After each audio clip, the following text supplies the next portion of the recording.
Alors, dans toutes les campagnes électorales, il y a des sujets qui sont quand même très importants, mais qui ne sont pas toujours abordés.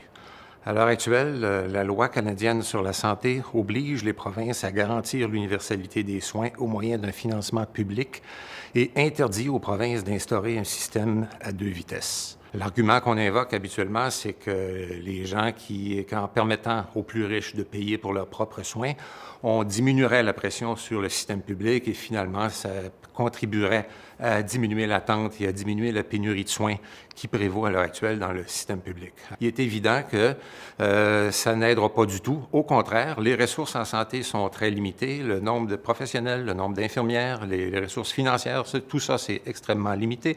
Alors, si on permet à ceux qui ont plus d'argent de s'accaparer de ces ressources-là pour leur propre compte, c'est évident que ceux qui ne peuvent pas se payer des soins privés vont être fortement pénalisés par une pareille politique.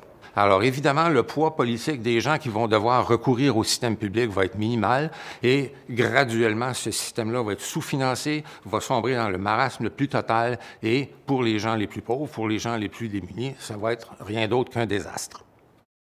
Bien, si les gens sont plus malades, c'est évident que ça va coûter plus cher, d'une part. D'autre part, est-ce que ça va coûter plus cher? Je pense que l'incurie puis l'inaction en matière d'environnement, tout le monde sait que les coûts, on les paye peut-être pas tout de suite, mais ils seront nécessairement reportés sur les générations futures et probablement beaucoup plus vite qu'on pense. Alors, c'est ce que propose le gouvernement Harper, en fait, c'est rien d'autre que de la fuite en avant. Il prétend qu'on n'a pas les moyens, que l'économie doit être prioritaire, mais à force de raisonner comme ça, on va se retrouver, on ne fait que repousser la catastrophe qui nous pend au bout du nez si on fait rien. Et d'autre part, je peux vous certifier qu'en médecine, ça a certainement des incidences considérables sur la santé publique. Je veux dire, l'augmentation en flèche de l'asthme au cours des 20 ou 30 dernières années, il est à peu près certain, il est à peu près évident que c'est lié à la pollution, c'est lié au smog, c'est lié en grande partie à l'industrie automobile.